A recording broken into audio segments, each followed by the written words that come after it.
son los que se ven la actividad continua y mejora tras el reposo o la administración de anticolinestéricos.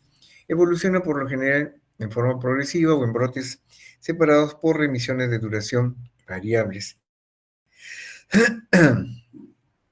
La epidemiología, bueno, hay una prevalencia de miastenia más o menos entre 20 a 150 millones de habitantes y ha aumentado desde los años 50 hasta la fecha, el siglo pasado para la fecha. La incidencia anual va entre 4 y 11 millones en lo que respecta a Europa. La miastenia afecta a individuos de todas las edades, con una predilección sobre todo por mujeres entre 20 a 40 años y varones entre los 60 y 70 años de edad.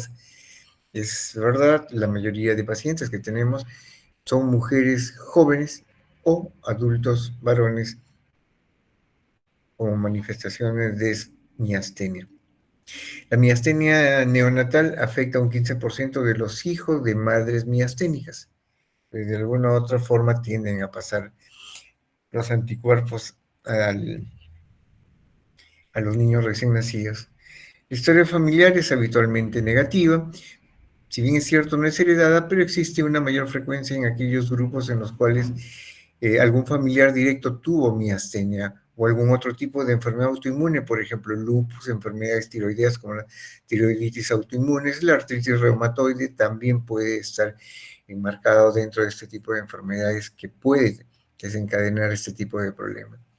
El comienzo puede ser insidioso, agudo o subagudo, casi siempre relacionado con un factor precipitante, algún traumatismo, el estrés, algún proceso infeccioso, sobre todo de vías respiratorias como neumonía, el embarazo, respuestas anormales a medicamentos, va a verse afectado.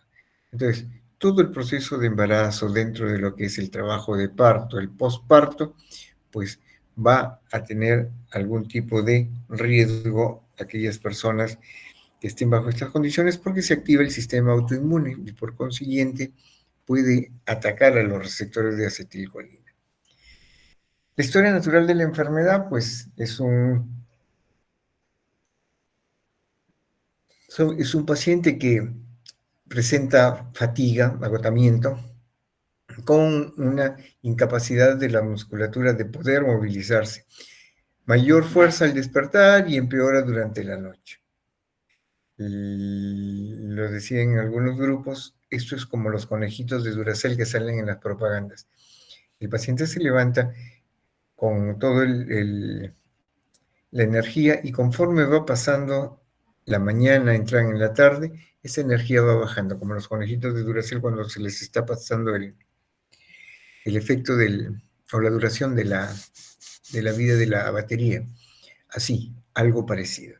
Son pacientes que salen con la apertura ocular bien establecida. Si están en una casa de 2 pisos, pueden bajar con facilidad, pero a la hora de regresar a la casa, regresan con párpados caídos, con dificultad para movilizarse, sobre todo aquellas situaciones en las cuales tenga que generar un mediano esfuerzo. Por ejemplo, subir las escaleras, los pacientes no pueden en algunos casos.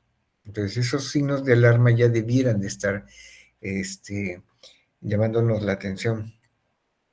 Existen factores ambientales que empeoran la debilidad muscular, por ejemplo, el aumento de la temperatura. Un día muy soleado y caluroso puede hacer de que el paciente decaiga con esta enfermedad. El estado emocional, pero no solo esta, sino la mayoría de enfermedades autoinmunes, se ve mucho influenciado por el tema anímico. Mayor riesgo de muerte en los primeros 7 años y rara vez regresiona espontáneamente los síntomas. Hay casos, pero no son todos.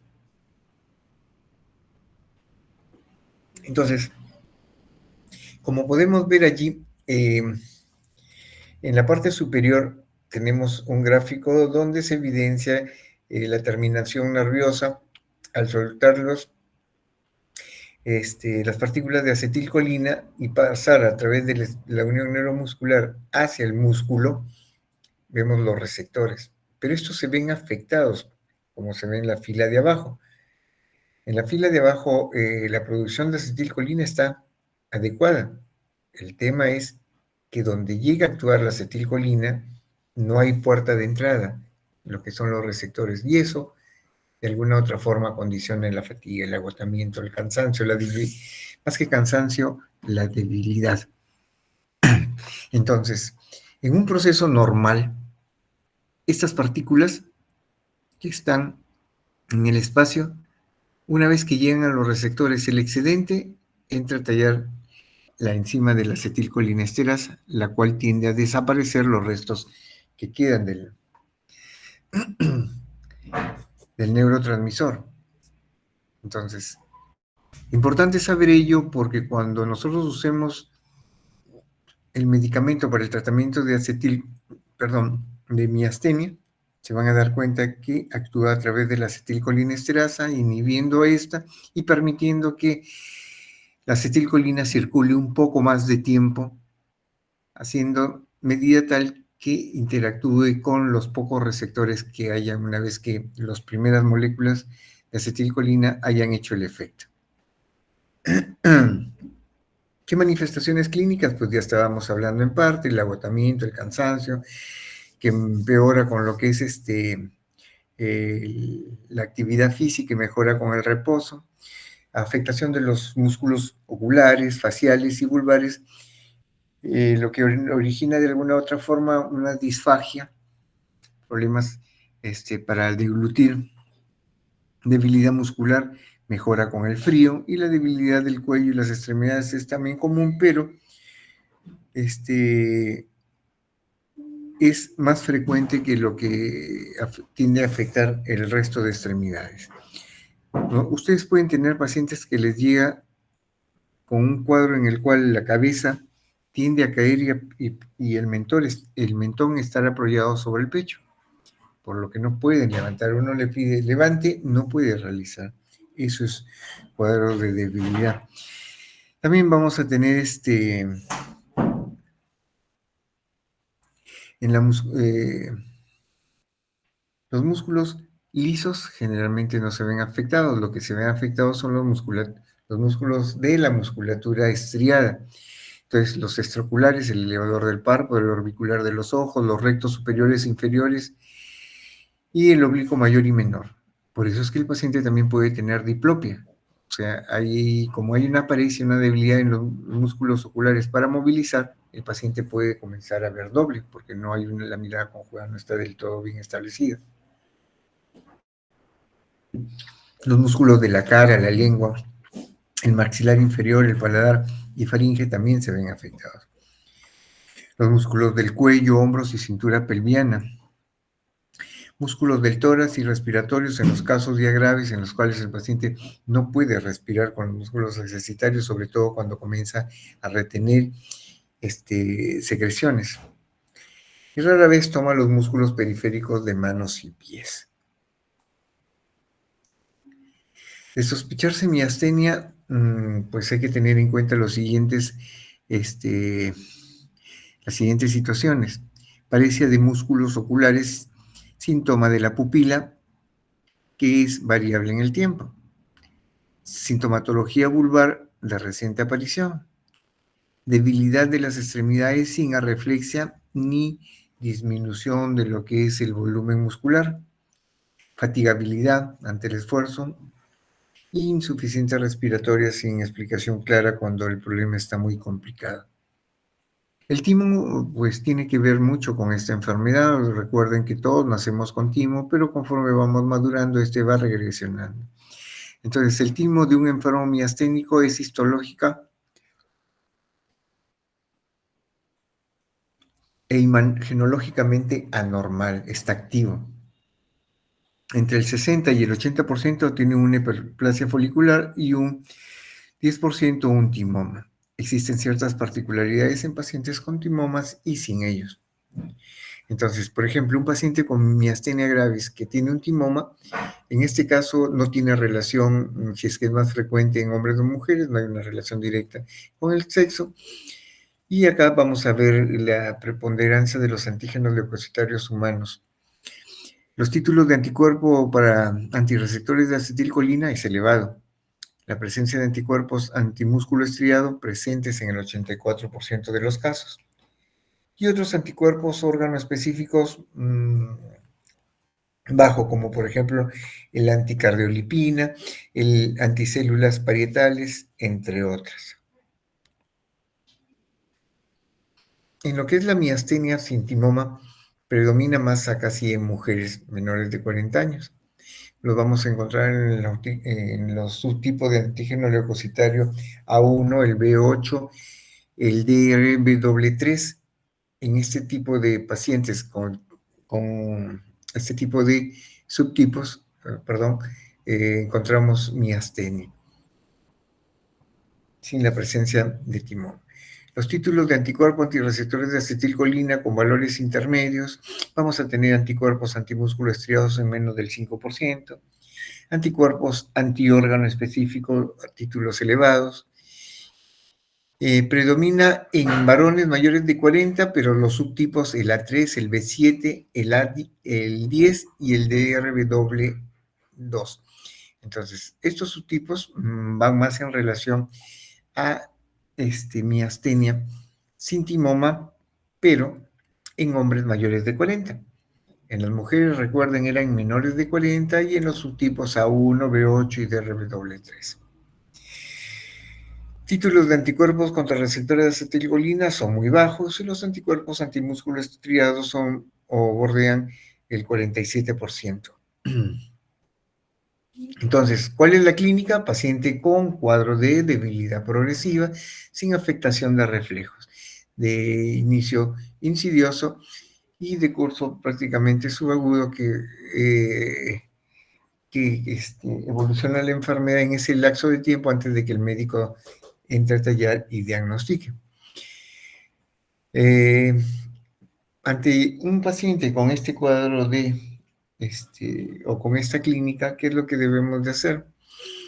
Pues primero una prueba diagnóstica, una de ellas, la más común, es la prueba de tensilón, la cual se administra en forma endovenosa y a dosis de 1 miligramo, seguida de 2, 3 y 5, con intervalos de 3 a 5 minutos. Acá se debe de tener de todas maneras o disponer de una jeringa de atropina para controlar los síntomas gastrointestinales o en casos raros la bradicardia o la hipotensión. La prueba de tensilón, ¿qué es lo que debe de hacer? Hace que el paciente que está con aquellos cuadros de párpados caídos o tosis o la debilidad de músculos oculares, va a tender a hacer de que el paciente tienda a mejorar. Entonces se aplica, la reacción es inmediata. Pero insisto, como remarca allí, hay que tener de todas maneras una prueba, una ampolla de atropina ante la posibilidad de que haya algún efecto no deseado. Se han descrito pruebas falsas positivas en pacientes con algunos otros tipos de enfermedades autoinmunes, como por ejemplo Guillain-Barré, al síndrome miasténicos, tumores de hipófisis y neuropatías diabéticas. Recuerden que puede tener oftalmoplegia u oftalmoparesia en pacientes que pueden cursar con cuadros de diabetes. Un 20% de los pacientes con miastenia gravis ocular tienen una prueba falsa negativa con esta prueba de tensilón. Otro tipo de pruebas electrofisiológicas, pues está el test de estimulación repetitiva. Esto se hace a nivel de lo que correspondería el nervio cubital o cualquier nervio, puede ser incluso hasta el mediano, en el cual se aplican estímulos en forma continua a una intensidad de 3 a 5 Hz. Y lo que se va a evidenciar son que no sigue una... Las amplitudes no son constantes, sino tienden a presentar caídas. Entonces, se considera positiva la prueba si la amplitud del quinto potencial es un 10% menos que el primero. Eso se llama reacción miasténica de Joly. En miastenia gravis generalizada, el 90% de los casos. Y en lo que es miastenia gravis ocular, la sensibilidad va en un promedio de un 50%. Otra prueba electrofisiológica, bueno, no la hacemos acá en el hospital, pero sí existe, lo hacen algunas instituciones a nivel de Lima, no son todas tampoco. Normalmente dentro de una misma unidad motor existe un ligero desfase entre el momento de aparición del potencial de acción de una fibra muscular y el de la fibra contigua. Debido a la leve variación de la longitud de la acción que llega a una y a otra, se ve afectado el impulso. Entonces, esto se llama el fenómeno de jitter. Con un electrodo especial puede obtenerse otros dos potenciales y cuando existe la enfermedad, la aparición del segundo potencial se retrasa o incluso a veces no tiende a aparecer y esto se llama un fenómeno de blocking. Aunque no es patognomónico, sí es muy sugestivo de la enfermedad. Es sensible en un 95% y aún en músculos clínicamente no afectados y no se normaliza con el tratamiento. Otra prueba es la del reflejo estapedial, en el cual se producen estímulos a frecuencias entre 50 y 1000 Hz, lo cual aumenta la tensión del músculo del estribo.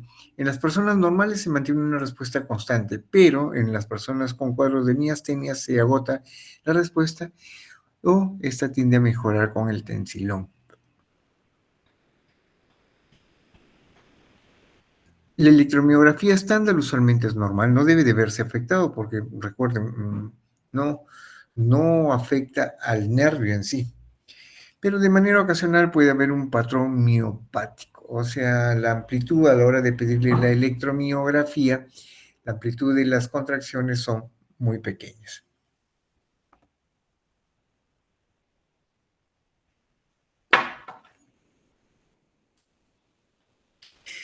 También podemos, ante la sospecha de miastenia, podemos dosar los anticuerpos. Y acá lo que se dota, perdón, lo que se dosan generalmente son anticuerpos antirreceptores de acetilcolina. Su producción constituye una condición fisiológica básica de la enfermedad. Se encuentra en el 90% de los casos del grupo 2 y en el 70% de los pacientes con el grupo 1. La seronegatividad no excluye el diagnóstico. En un mismo paciente suelen existir varios tipos de anticuerpos dirigidos contra enfermedades que afectan ciertas porciones a nivel del músculo receptor. Su título no guarda relación con la gravedad de la enfermedad y a veces persiste en personas que hacen remisión de la clínica. Los anticuerpos antimúsculo estriado también es otro de los que se puede encontrar, pero se hay en un 30% de los enfermos y se observan en un 90% de los pacientes con cuadros de quimoma. Son los responsables de la necrosis tumoral estos anticuerpos. Los anticuerpos anticanales de calcio se encuentran generalmente en ocasiones asociados a anticuerpos antirreceptores de acetilcolina en pacientes, pero con el cuadro de Lambert-Eaton o síndrome de Eaton-Lambert. Otras alteraciones serológicas encontradas con una frecuencia variable son la presencia de anticuerpos antinucleares, antitiroideos, anticélula parietal gástrica y factor reumatoideo. Si se dan cuenta, todos ellos tienen que ver con enfermedades autoinmunes. Existen evidencias clínicas o de laboratorio de hipertiroidismo en algún momento de la enfermedad pueden presentar este cuadro. Entonces, ya sé que voy a pedir, ya sé que por clínica tengo la alta sospecha de una persona que venga y me mejore con el reposo, o con las pruebas de tensilón, o con la prueba de fibra única, o la de la estimulación repetitiva, y demuestro que ese paciente tiene clínica compatible con miastenia, pues una vez que yo ya tenga el diagnóstico planteado, tengo que descartar la posibilidad de que no esté ante otras que puedan tener algo parecido.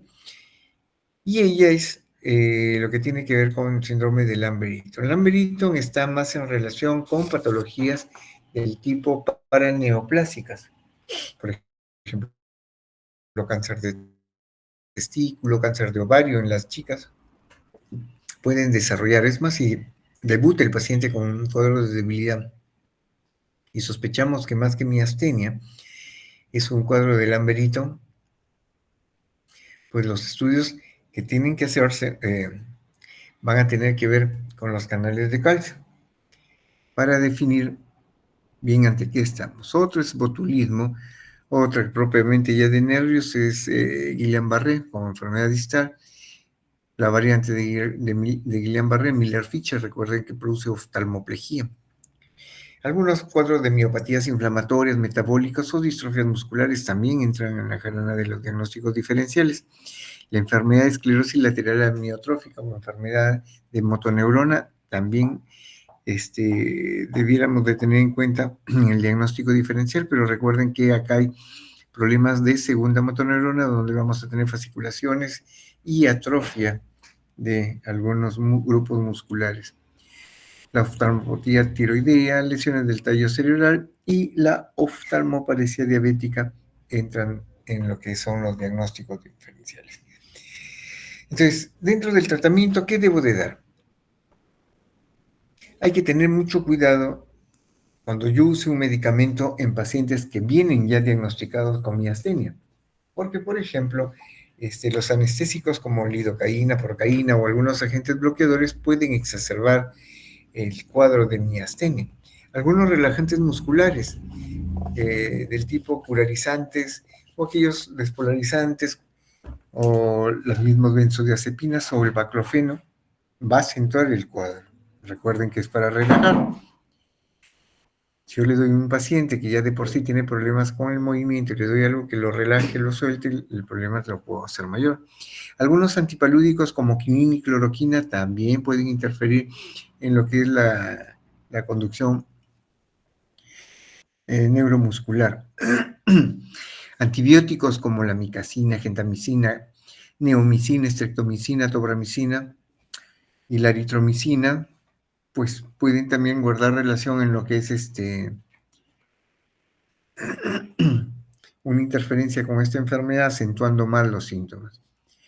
Algunos fármacos cardiovasculares como la quinina, la propenamida, ganglioplégicos, beta bloqueadores también pueden estar dentro de los medicamentos que debemos de tener en cuenta. Algunos anticonvulsivantes como la trimetadiona no lo tenemos acá, así es que al menos por ese lado no habría mucho que preocuparse. Algunos analgésicos como los opiáceos, la dipirona, magnésica, pues pueden estar también afectando. Algunos antirreumáticos como la de penicilina, la colchicina, también pudieran afectar el normal actuar del medicamento, pues muchas veces entrando en forma competitiva por los receptores. Otros como el verapamilo, la quinina, corticoides, cloroquinas, la de penicilamina, agentes yodados para contraste radiológico, clorpromacina, litio, tiroides, estrógenos, progestágenos y morfina. Y algunos psicotróficos tranquilizantes como los ansiolíticos y los antidepresivos también podemos hacer o echar mano de ellos. Dentro de los medicamentos, los anticolinesterácicos, pues acá tenemos la piridostigmina o la neostigmina. Entonces, cualquiera de ellos me puede actuar prolongando el tiempo de vida media del medicamento, pero hay que tener en cuenta que tampoco es la panacea y la que con ella muere todos los problemas, ¿no? Acá va a haber algún tipo de reacción, lo cual no va a permitir de que el medicamento pueda cumplir su acción. Entonces, los más utilizados, neostigmina, que es el nombre comercial de la prostigmina, el mestinón, que es el nombre comercial de la piridostigmina, aunque acá tenemos amiastén, también de laboratorios Socefarma, el mestinón y el amiastén, es lo más conocido de los que tenemos, y el ambemonium, que es el mitelacen. No lo hemos usado acá, particularmente no puedo hablar mucho de ello, pero sí en general de que actúa a nivel de lo que es la unión neuromuscular. El tratamiento con piridostigmina se inicia usualmente con una tableta cada 8 horas y me va a estar permitiendo controlar al paciente manteniendo el mayor tiempo posible la acetilcolina en la unión neuromuscular. No deben esperarse ya mejorías cuando la dosis que se administra sea más de 120 miligramos cada 2 horas, o sea, más de 2 tabletas de 60 cada 2 horas, porque en situaciones muy marcadas esto se puede estar dando y el paciente verse muy débil. ¿Qué ventajas tiene? Que produce mejoría sintomática en la mayoría de los pacientes, familiaridad del especialista, porque lo conoce. Desventajas: produce mejoría temporal, requiere supervisión estricta de dosis, efectos indeseables frecuentes y terapia aditiva en la mayoría de los pacientes. ¿A qué va esto? De que muchos pacientes, al ver de que se sueltan y comienzan a tener más fuerza, pueden estar tomando en medida muy continua. El tema es de que esto tiende a producir lo que se llama una crisis colinesterásica, porque al bloquear con la acetilcolina el metabolismo de esta, hay más acetilcolina circulando y va a producir efectos como, por ejemplo, salivación, palpitación o rubicundez en el paciente. Y eso es, incluso la presión puede tender a subir. Hay que tener cuidado porque puede ser hasta mortal. Una crisis colinérgica es tan mala como una crisis miasténica, que son dos extremos, porque los dos tendrían que actuar a ese nivel de la unión neuromuscular. Entonces, tenemos las ventajas y las desventajas. Otro de los medicamentos que podemos usar son los corticosteroides, que tienen un efecto entre el 70 y el 100% de los casos. La prednisona es la más usada, con dosis de 1.5 miligramos por kilogramo por día. La mejoría empieza al cabo de la segunda a cuarta semana, no es tan inmediata. Lo que es inmediato es el uso de los anticolinestéricos, pero hay momentos en los cuales el paciente ya no responde a ellos, por eso tener en cuenta a los corticoides, específicamente prednisona. Su asociación con los anticolinestéricos permite la disminución e incluso supresión de las dosis de estos últimos, o sea, de los anticolinestéricos. No existen criterios uniformes sobre la duración del tratamiento, va a depender mucho también de lo que es la tolerancia del paciente hacia el medicamento. Se inicia con una reducción paulatina de dosis una vez que se alcanza la mejoría estable para intentar suprimirlo al cabo de entre las 18 y 24 meses. Están particularmente indicados en pacientes con timomas en su preparación quirúrgica, cuando la respuesta a los anticolinestéricos no es bueno,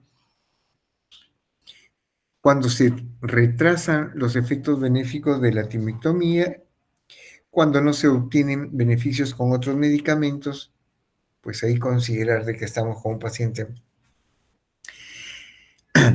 en el cual debemos de usar corticosteroides. Ventajas: produce rápida mejoría de los pacientes, produce marcada mejoría en un 90% de los pacientes. El esquema no es difícil, es de fácil manejo y reduce la mortalidad por timectomía. Desventajas: bueno, los corticoides ya sabemos, a larga data me puede estar dando hiperglucemia, me puede estar hipertensión arterial,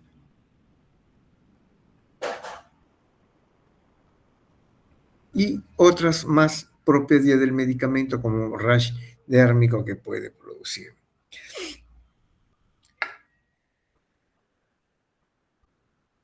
Entonces, ¿qué yo logro con ello? Si un paciente que le estoy dando corticoide tiene que ser operado, por ejemplo, a él le va a ir bien cuando se le haga la timectomía.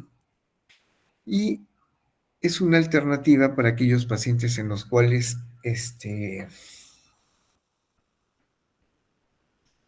el tratamiento convencional con inhibidores de la acetilcolinesterásica está fallando. Y entran también inmunosupresores como la satropina. La satropina ha demostrado en el tiempo que puede ser más efectiva que el corticoide, pero el tema es de que el efecto, si el corticoide demoraba entre 2 a 4 semanas, estas tienden a durar de 4 a 6 semanas para que el efecto sea evidente. Y es importante que lo conozcan, porque si en algún momento van a tratar a un paciente con ello, hay que explicarles. Ellos van a pretender ver la mejora en el cabo de los minutos, y algunos en los cuales están teniendo problemas, pues los van a ver muy ansiosos porque no hay nada que los pueda controlar. El uso de inmunoglobulina se ha dado, pero en aquellos casos en los cuales el paciente ya no responde con nada de los tratamientos. Entonces, lo adecuado a hablar en el tiempo. ¿En qué tiempo? ¿Desde cuándo empezó la patología? Como para ver el resultado que vamos a tener con esto. Su mecanismo de acción es desconocido y está indicado en la fase aguda o grave de la crisis miasténica en pacientes refractarios a otros tratamientos para inducir mejoría preoperatoria sin la agravación de cualquier causa. He tenido la oportunidad de manejar un paciente con, incluso hasta con pulsos de metilprednisolona, que no es lo más recomendable, y terminamos usando la inmunoglobulina. La mejora fue tremenda con inmunoglobulina, pero insisto, no es un medicamento que debamos de dar en forma continua. Inmunoglobulina me puede dar una reacción anafiláctica, entonces hay que tener cuidado, igual que monitorear. También los resultados son buenos, pero se reserva para aquellas personas en las cuales se ha fracasado con lo otro. No es de primera línea. Tiene iguales indicaciones en la plasmaféresis en relación a la inmunoglobulina, tiene las mismas indicaciones. Es como que habláramos de Guillain-Barré, inmunoglobulina y plasmaféresis, los dos pueden darme una alternativa, sobre todo en pacientes que ya son muy delicados y hemos fracasado con los anticolinesterásicos y las dosis de corticoide, en este caso de prednisona. Tiene iguales indicaciones que inmunoglobulina y además el tratamiento de la miastenia neonatal severa también se indica para ello. Se recomienda realizar varias sesiones hasta el recambio de volumen plasmático a dosis de 10 entre 12 litros. Entonces, ¿qué es miastenia? Es una enfermedad autoinmune que forma parte de las enfermedades que tienden a producir debilidad. Está dentro del grupo de las enfermedades llamadas de la unión neuromuscular. Es enfermedad autoinmune de curso crónico y además un diagnóstico adecuado nos permitiría un tratamiento adecuado. Entonces, si yo no lo pienso, a veces pensamos que determinados pacientes vienen con unos ojos dormilones y pensamos que es su posición, así como si fueran los ojos de Snoopy. Entonces, si yo tengo un paciente con esas características, debo de sospechar en miastenia. Si no lo pueden valorar, porque hay que hacerle más exámenes como los que ya estábamos hablando, deriven a los hospitales donde haya neurólogo y poder definir la conducta terapéutica con él. Si bien es cierto, es una enfermedad que parece sencilla, pero tan igual como Guillain-Barré, puede ser mortal. Si la debilidad de los músculos accesitorios, por más que los nervios estén bien, no está del todo controlado, vamos a tener problemas. Muy bien. No sé, si hubiera alguna pregunta. Doctor, yo tengo una pregunta. Con respecto a la prueba de Tensilón, ¿cuál es el positivo? No, esa parte no entendí, ¿cómo sería el signo positivo? El signo positivo es que el paciente tiende a mejorar, pero si viste en la proporción de la cantidad del medicamento que se da en forma gradual, porque como hace de que la acetilcolina permanezca más tiempo, ese es el efecto, es mucho más rápido que cuando se da piridostigmina, puede haber efectos colinérgicos, aumentando la presión, la sudoración, rubicundez, palpitaciones mucho más rápidas. Entonces, por eso se aconseja que cuando se haga este tipo con la prueba de tensilón, tengamos una jeringa de atropina cargada si se vaya a presentar alguno de estos efectos. O sea, tiende a mejorar inmediatamente. De lo que está con los párpados caídos, es igual como la prueba de hielo. Se le pone a nivel del párpado cuando están con los párpados caídos y tiende a levantar. Pero eso ya va, el mecanismo es otro. El mecanismo es por el tema que hablamos de frío-calor. Lo calor soleado tiende más bien a activar la enfermedad y tener más síntomas de debilidad. El frío no. El frío más bien lo menguan los síntomas.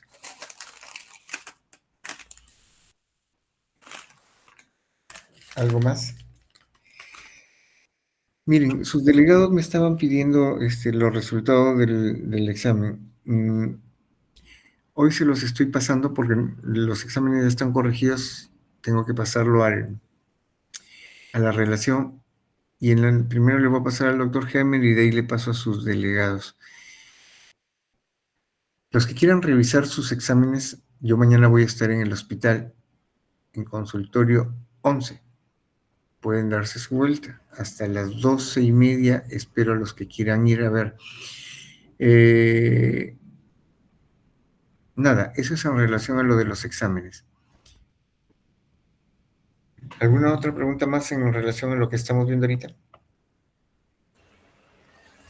Doctor, una pregunta. Sí. Buenas noches. Los que tienen rotación en otro hospital, en el turno de la mañana y a veces salen más del mediodía, ¿qué otra opción tenemos para acudir?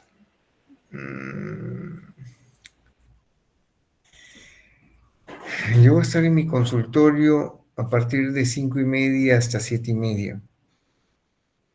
Pueden ir, pero ¿Nos podría brindar la dirección, por favor? vayan en forma escalonada porque la vez pasada llegaron un montón de jóvenes y pues si es que estoy en la consulta, los pacientes son pacientes que pagan su consulta, van a estar incómodos. No los voy a poder atender inmediatamente, vayan de uno en uno o de dos en dos y no hay problema, yo les enseño. Si no hay paciente, mejor para ustedes, porque solo me dedico a ustedes. ¿Nos podría enviar la dirección, por favor? Lo envío a través de sus delegados, ¿les parece? Sí, gracias, doctor. Muy bien. Entonces, si no hay preguntas,